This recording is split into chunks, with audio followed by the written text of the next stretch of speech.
नमस्कार, प्रखर राजपूत को देख रहे हैं आप। आज तारीख है 29 जून साल 2026 और इजराइल, फिलिस्तीन, लेबनान, पाकिस्तान, भारत समेत पूरी दुनिया की खबरों के साथ एक बार फिर से आपके सामने हाजिर हुआ। दोस्तों, इस वीडियो में हम आपको बताएंगे कि ईरान ने अब बाकायदा लेबनान के साथ सीज फायर को लेकर बातचीत शुरू की है और इस बातचीत का इजराइल पे कितना बड़ा इंपैक्ट पड़ने वाला है। दोस्तों, इसके बारे में भी हम आपको बहुत डिटेल में बताएंगे और साथ ही ईरान अब न्यूक्लियर वेपन बना सकता है। जी हाँ, ये बात मैं नहीं कह रहा हूं, ये बात ईरान की अपनी मीडिया ने कहा है और क्यों कहा है इसके बारे में मैं आपको डिटेल बताऊंगा। और साथ ही मुस्तफा खामनेई ने अपने लिए एक ऐसी बात बोली और साथ ही अमेरिका और इजराइल को एक ऐसा मैसेज भेजा है जिसके बाद अमेरिका और इजराइल बहुत बुरी तरीके से घिरने वाले हैं। और साथ ही दोस्तों, एक बार फिर से अरबों ने अपनी औकात दिखा दी है।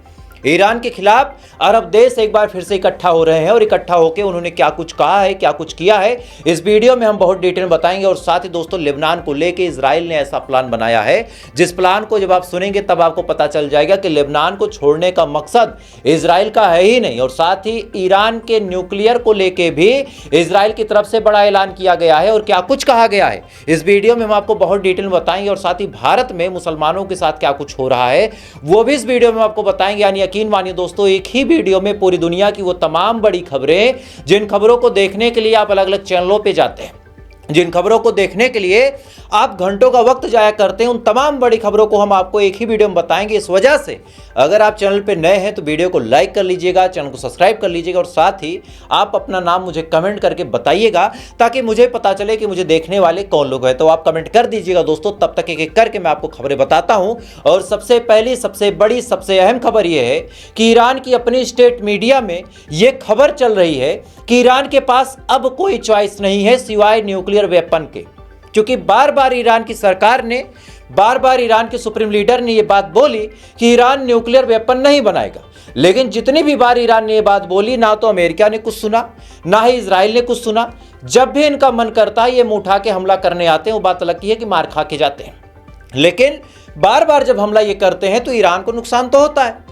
ऐसे हाल में अब ईरान के लोगों की ये डिमांड है कि अगर न्यूक्लियर को लेके ही बार बार ये बवाल है और बार बार हम ये प्रूफ करने पे लगे हैं कि हम न्यूक्लियर वेपन नहीं बनाएंगे, लेकिन इसके बावजूद भी अगर अमेरिका और इजराइल हमारा बात नहीं समझना चाहता तो ऐसे हाल में हम एक काम करते हैं, हम न्यूक्लियर वेपन बना ही लेते हैं और बवाल खत्म करते हैं।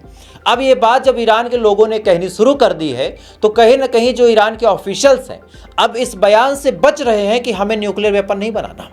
आमतौर पे ईरान के ऑफिशियल्स हमेशा ये कहते थे कि हम न्यूक्लियर वेपन नहीं बनाएंगे, लेकिन इस बार पहली मर्तबा ऐसा हो रहा है कि ईरान के ऑफिशियल ये बयान नहीं दे रहे हैं कि हमें न्यूक्लियर वेपन नहीं बनाना। तो क्या ईरान न्यूक्लियर वेपन बना सकता है और क्या ईरान न्यूक्लियर वेपन बनाएगा?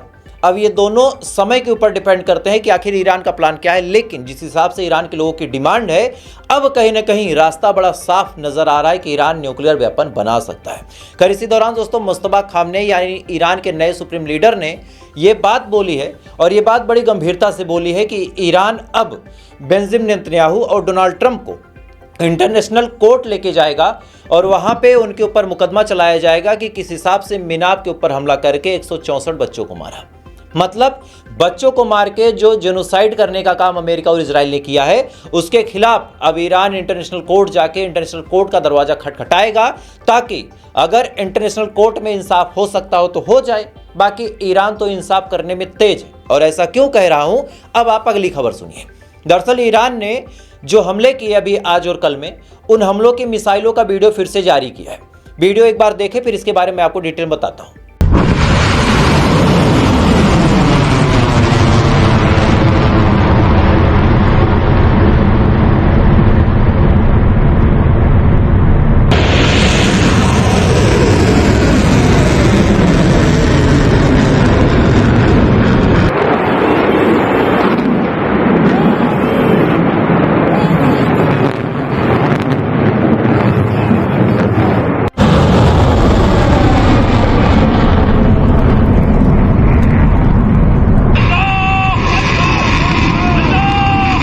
इस वीडियो में आप साफ तौर पे देख सकते हैं कि ईरान ने किस हिसाब से मिसाइल लॉन्च की।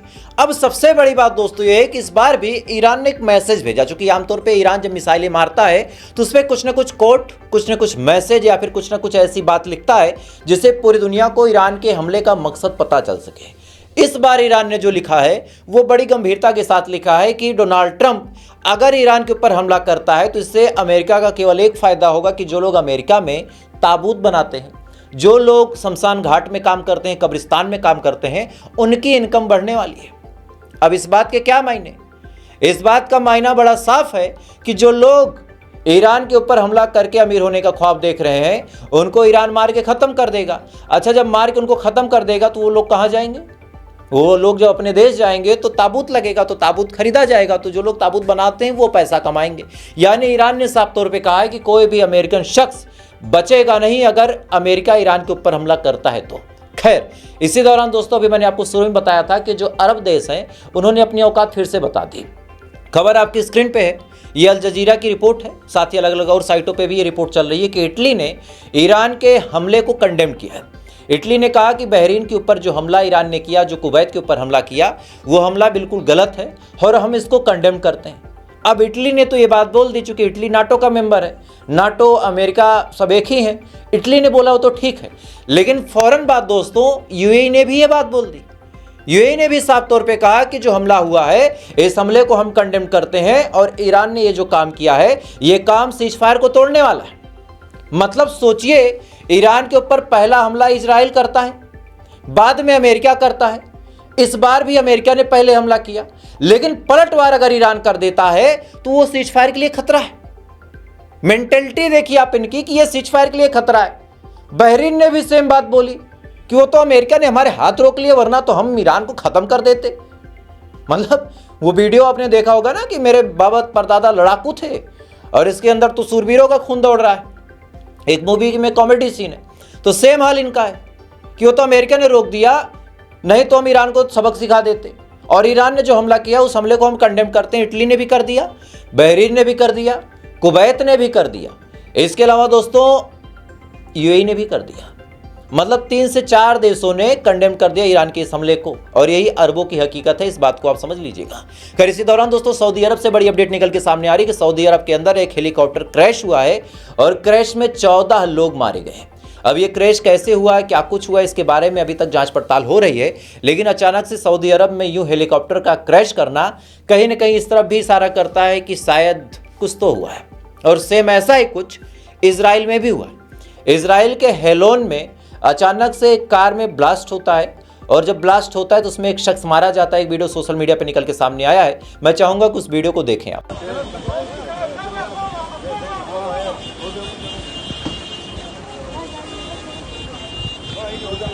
इस वीडियो में आप साफ तौर पे देख सकते हैं कि इजराइल का बड़ा ही मशहूर शहर है हेलोन, मतलब बहुत प्रीशियस लोकेशन मानी जाती है, लेकिन इस प्रीशियस लोकेशन पे अचानक से कार में ब्लास्ट हो गया। अब ये ब्लास्ट किसने किया, क्या कुछ किया, इसके बारे में तो जांच पड़ताल हो रही है, लेकिन एक शख्स मारा गया है, ऐसी जानकारी निकल के सामने आई है। और इसी दौरान दोस्तों इजराइल ने लेबनान के ऊपर फिर से हमला किया है। हमले में कई सारे लोग इंजर्ड हुए हैं, कई सारे लोग मारे गए हैं, ऐसी खबर निकल के सामने आ रही है। और साथ ही अब इजराइल ने यह भी कह दिया है कि भाई साहब हम पीछे नहीं हटेंगे, मतलब लेबनान में हमें रहना ही है, और लेबनान के साथ सीजफायर तभी होगा जब हिजबुल्लाह खत्म हो जाए। यानी जो लोग इस उम्मीद में हैं कि हिजबुल्लाह अगर शांत हो जाएगा, हिजबुल्लाह हमला नहीं करेगा तो इजराइल भी सीजफायर कर लेगा, तो ऐसा नहीं है।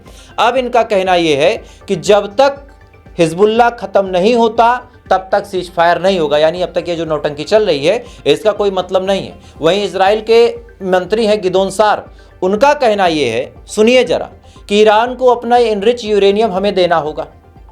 ध्यान दीजिए, ईरान को अपना इनरिच यूरेनियम हमें देना होगा, और अगर ईरान अपना इनरिच यूरेनियम हमें नहीं देता है तो हमें लेना आता है। अब चाहे हम ताकत के दम पे ले लें, चाहे हम मिलिट्री एक्शन के दम पे ले लें, चाहे हम एयर स्ट्राइक करके ले लें, चाहे हम वहाँ से चुरा लें, लेकिन इजराइल ने अपना एजेंडा बड़ा साफ किया है कि आने वाले टाइम में अगर ईरान के पास यूरेनियम है तो इजराइल को ये चीज़ बर्दाश्त नहीं है, इजराइल वहाँ से यूरेनियम लेके ही रहेगा। यानी एक तरह से आप देखें तो साफ तौर पे जंग की खुली चेतावनी है। भाई खुली चेतावनी है कि फला चीज़ हम लेके रहेंगे, तो फिर कैसे, ईरान तो देगा नहीं प्यार से, तो मतलब बड़ा साफ है कि जंग की धमकी तो बार बार मिल रही। और ऐसे हाल में जो मैंने कहा कि ईरान को बना ही लेना चाहिए, भाई बना ही लेना चाहिए, बना के बवाल खत्म कर देना चाहिए। क्योंकि बार बार अगर आप इस उम्मीद में हैं कि यार हम नहीं बनाएंगे, सब कुछ अमन पसंद तरीके से चलेगा, और सामने वाला अगर राक्षसी सोच का है तो आपको उसके लिए राक्षस बनना पड़ेगा, अदरवाइज आप सर्वाइव नहीं कर पाएंगे। ये बड़ी कड़वी सच्चाई है, इस बात को आप समझिएगा। खैर, इसी दौरान दोस्तों ईरान के पार्लियामेंट स्पीकर गालिबाफ साहब इस समय लेबनान के पार्लियामेंट स्पीकर से बातचीत कर रहे हैं। बातचीत में वो समझने की कोशिश कर रहे हैं कि इजराइल के साथ क्या करना चाहिए। ध्यान दीजिएगा, इजराइल के साथ किस हिसाब से डील करनी है, सीज फायर में क्या प्रोग्रेस हो रहा है, किस हिसाब से इजराइल बातें मान रहा है और किस हिसाब से लेबनान बातें मान रहा है, ये तमाम जानकारी ईरान के जो पार्लियामेंट स्पीकर गालिबाफ हैं वो लेबनान के पार्लियामेंट स्पीकर से पूछ रहे हैं। यानी अब एक बार फिर से अगर देखें तो बात वहां तक पहुंच चुकी है कि लेबनान अगर बताएगा कि भाई हम मुसीबत में हैं तो ईरान हमला कर सकता है। क्योंकि बीच में जब बैरूत पे यानी लेबनान की राजधानी पे ताबड़तोड़ हमले किए थे इजराइल ने हिजबुल्ला को मारने के लिए, इसी के जस्ट बाद पलटवार किया था ईरान ने, ये बात आपको पता है। और एक बार फिर से ईरान ने लेबनान से पूछा है कि क्या कोई दिक्कत परेशानी तो नहीं है, क्या सीज फायर इजराइल मानने को तैयार है कि नहीं, और अगर नहीं मानने को तैयार है तो क्या कुछ किया जा सकता है। तो ये बात कहीं ना कहीं निकल के सामने आ रही है कि आने वाले टाइम में फिर से ईरान हमला कर सकता है इजराइल पे। खैर, इधर स्टेट ऑफ हार्मोज को लेकर दोस्तों बड़ा बयान दिया है अब्बास अराची ने। अब्बास अराची इस समय इराक के दौरे पे हैं और इराक में होके उन्होंने बताया कि भाई साहब ऐसा है कि स्टेट ऑफ हार्मोज कम से कम अभी 30 दिनों तक हमारे कब्जे में रहेगा, उस पर कोई सुनवाई नहीं होगी कि स्टेट ऑफ हार्मोज पे हम कोई बातचीत करें। स्टेट ऑफ हार्मोज 30 दिनों तक हमारे कब्जे में रहेगा। और साथ ही ये भी कहा कि अगर इसको हमसे कोई दूर करने की कोशिश करता है और अगर ये कोई प्लान बनाता है कि हमला हम करते रहेंगे और इधर स्टेट ऑफ हार्मोज खुला रहेगा तो ये चीज़ें नहीं हो सकती। अगर हमारे ऊपर हमला करने की कोशिश दोबारा अमेरिका ने किया तो इस बार फिर से हम स्टेट ऑफ हार्मोज बंद कर देंगे, जो हमारा जो कुछ उखाड़ पाता हो उखाड़ ले। यानी एक बार फिर से स्टेट ऑफ हार्मोज पे अपना आधिपत्य ईरान ने ठोका है। और इस पे डोनाल्ड ट्रंप का कहना यह है कि स्टेट ऑफ हार्मोज पे अगर कोई भी टैक्स लगाया गया तो ईरान को हम नक्शे से मिटा देंगे। तो बार बार जैसे मैंने कल कहा था रात में कि हमला बहुत जल्द होगा, भविष्यवाणी मेरी सही साबित हुई। आज देखिए, बात ऊपर वाले ने गलत नहीं होने दी, अमेरिका ने हमला किया, पलट के ईरान ने वार किया। एक बार फिर से कह रहा हूं कि आने वाले चंद दिनों में, हो सकता है 1 महीने का वक्त लग जाए, लेकिन इस बार बहुत भयानक जंग होगी। इस बात को आप अभी से लिखित ले लीजिए। खैर, इसी दौरान दोस्तों अब आपको वो अपडेट बताता हूं जिस अपडेट को आप शेयर जरूर कीजिएगा और 2-4 उन भक्तों के मुंह पे जो लोग फादरलैंड मान के बैठे हैं उनके मुंह पे फेंक के मारिएगा। खबर यह है कि भारत में मेक इन इंडिया बहुत जोरों शोरों के साथ बढ़ाया गया कि भारत अपनी चीजें खुद बनाएगा, मेक इन इंडिया होगा, भारत बनाएगा, भारत आत्मनिर्भर होगा। तमाम तरह के सगुफे आपने सुने, लेकिन अब उसकी सच्चाई क्या हुआ आप सुनिए। मेक इन इंडिया के नाम पे भारत की एक मिसाइल सूर्यास्त्र, उसको इजराइल बना रहा था, इजराइल की कंपनी बना रही थी। इस मिसाइल की जो रेंज होनी थी वो 300 किलोमीटर होनी थी, 300 किलोमीटर, मतलब पाकिस्तान हमारी जद में आराम से था। लेकिन अब कहानी सुनिए कि मेक इन इंडिया के तहत जब इजराइल उसको बना रहा था तो वो मिसाइल जब टेस्ट होती है तो 15 किलोमीटर जाते ही कई टुकड़ों में टूट जाती है।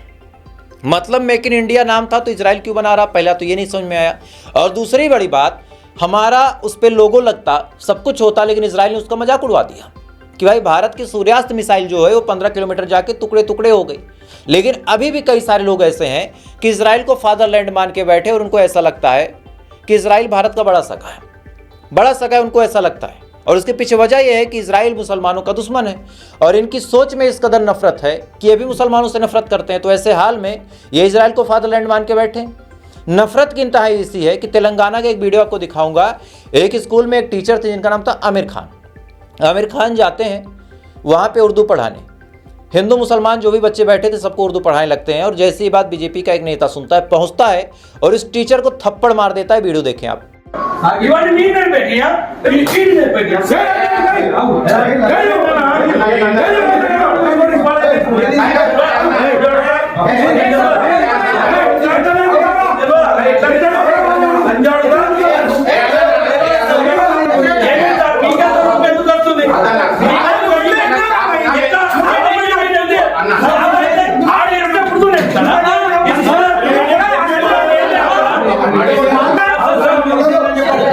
इस वीडियो में आप साफ तौर पे देख सकते हैं कि किस हिसाब से उस टीचर को बीजेपी नेता ने थप्पड़ मारा। अब क्या कुछ हुआ था उसके बारे में उसी आदमी से सुन भी ले थोड़ा सा। दो बच्चे थे वहाँ पे, बच्चों को पढ़ा रहे थे, नहीं पढ़ाया सबको पढ़ाया उनको नहीं मालूम था कि अलग से पढ़ाना है बोल के। और आगे 3 ही दिन और 3-4 दिन और स्कूल को आके उन्होंने सेकंड लैंग्वेज पढ़ाने के वास्ते कुछ भी परमिशन देना पड़ता है आपको? नहीं जरूरत नहीं, वो तो हक है ना भाई तेलंगाना का गवर्नमेंट का। वो फिर वो जब आपको पूछे जब वो कहीं को नहीं बोले? मुझे क्या सब मारा पीटी शुरू कर दी, हमारा तो बात ही नहीं करने दिया। मैं मारो वहाँ के सर का तू बात ना कर, मतलब क्या कोसा सही है तो ड्रेसिंग कैसी है तेरी, तू प्रिंसिपल दिख रहा है बोल के बोल। में आप साफ तौर पे सुन सकते हैं। अगर जिनको नहीं समझ में आया उनको मैं बता दूं कि नाराजगी महज इतनी सी थी कि जो टीचर था वो मुसलमान था और वो मुसलमान बच्चों के साथ हिंदू बच्चों को भी, चूंकि वो पहली मर्तबा स्कूल में गया था, उसने उर्दू पढ़ा दी थी। अब उर्दू भारत की भाषा है, लेकिन नफरत की आग ऐसी है कि भाषाओं को भी बांट दिया गया कि हिंदी हिंदुओं की हो जाएगी, संस्कृत हिंदुओं की हो जाएगी और उर्दू मुसलमानों की हो जाएगी।